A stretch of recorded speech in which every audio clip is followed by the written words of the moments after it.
ഇന്നത്തെ നമ്മുടെ recipe full south Indian ഫ്ലേവറോട് കൂടിയ വളരെ എളുപ്പത്തിൽ ചെയ്യാൻ പറ്റിയതും എന്നാൽ ഒത്തിരി ടേസ്റ്റുള്ളതുമായ ബേൺ ഗാർലിക് ചിക്കനാണ്. സോ ഇത് ചിക്കൻ റോസ്റ്റാണ്. ഇതിനായിട്ട് നമ്മളിവിടെ ഒരു ചിക്കൻ നല്ലതായിട്ട് ക്ലീൻ ചെയ്ത് എടുത്തിട്ടുണ്ട്. അതിലേക്ക് ഒരു വലിയ സവോള ചേർത്ത് കൊടുക്കുന്നു.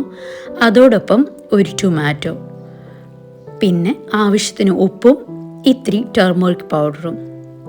എന്നിട്ട് നമ്മളിതൊന്ന് മിക്സ് ചെയ്ത് കൊടുത്തതിന് ശേഷം ഇതൊന്ന് കുക്ക് ചെയ്യാനായിട്ട് വെക്കുന്നു.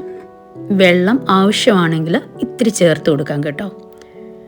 ഇനിയും ഇതിനൊരു മസാല നമ്മൾ തയ്യാറാക്കുകയാണ്. ഇതിനായിട്ട് ഒരു 4 ടേബിൾ സ്പൂൺ വരുന്ന കോക്കനട്ട് ഓയിലാണ് ഞാനിവിടെ എടുത്തിരിക്കുന്നത്. ചൂടായി വന്ന ഓയിലിലേക്ക് നമ്മുടെ കാശ്മീരി റെഡ് ഡ്രൈ ചില്ലിയാണ് ചേർത്ത് കൊടുത്തത്.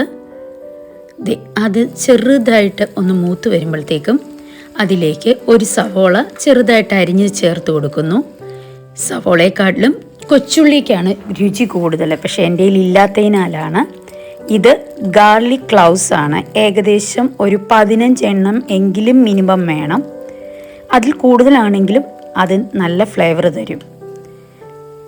സോ ഇത് ഈ ഒരു കളറാവുന്നവരെ, ഗോൾഡൻ ബ്രൗൺ കളറാവുന്നവരെ നമ്മൾ ഒന്ന് ഫ്രൈ ചെയ്ത് എടുത്തു. എന്നിട്ട് നമ്മുടെ മിക്സിയുടെ ജാറിലേക്കാണ് ചേർത്ത് കൊടുക്കുന്നത്. അതിലേക്ക് 1 ടേബിൾ സ്പൂൺ വരുന്ന വിനെഗർ ചേർത്തു. അതോടൊപ്പം ഇത്തിരി വെള്ളവും ചേർത്ത് നല്ലതായിട്ട് അരച്ചെടുത്തത് നമ്മൾ ചിക്കൻ കറി കുക്ക് ചെയ്യാൻ വെച്ചിരിക്കുന്നതിലേക്ക് ചേർത്ത് കൊടുക്കുന്നു. ഇനിയും ഒരു 15 മിനിറ്റ്സ് കൊണ്ട് നമ്മുടെ ചിക്കൻ ഇതുപോലെ കുക്കായി വെള്ളമെല്ലാം വറ്റി വന്നിരിക്കും. ഇനി ഇതിനൊരു വറവിടുകയാണ് നമ്മൾ ചെയ്യുന്നത്. അതിനായിട്ട് നമ്മൾ ബാക്കി വന്ന നമ്മുടെ കോക്കനട്ട് ഓയിലിലേക്ക് കടുക് ചേർത്ത് കൊടുത്തു. വറ്റൽ മുളക്, ഇത് പെപ്പർ പൗഡറാണ്. ഇത് ഫെനൽ സീഡിൻ്റെ പൗഡറാണ്, അതായത് പെരിഞ്ചീരകത്തിൻ്റെ. പിന്നെ കാശ്മീരി ചില്ലി പൗഡർ. ഇതൊക്കെ നിങ്ങളുടെ ഫ്ലേവറിനനുസരിച്ച്, നിങ്ങളുടെ എരിവിനനുസരിച്ചും വേണം ചേർത്ത് കൊടുക്കാൻ. ഇഷ്ടംപോലെ കറി ലീവ്സ് ചേർത്ത് കൊടുക്കുക. എന്നിട്ട് നമ്മുടെ ചിക്കൻ കറിയിലേക്ക് ചേർത്ത് കൊടുക്കുക. എന്നിട്ട് കുറച്ച് നേരം കൂടെ ഒന്ന് വഴറ്റിയെടുത്താൽ മതി.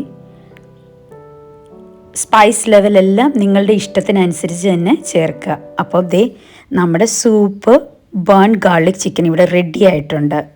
നമ്മുടെ ഇന്നത്തെ റെസിപ്പി ഇഷ്ടമായെന്ന് കരുതിക്കൊണ്ട് താങ്ക്സ് ഫോർ വാച്ചിങ് വിഹാൻസ്.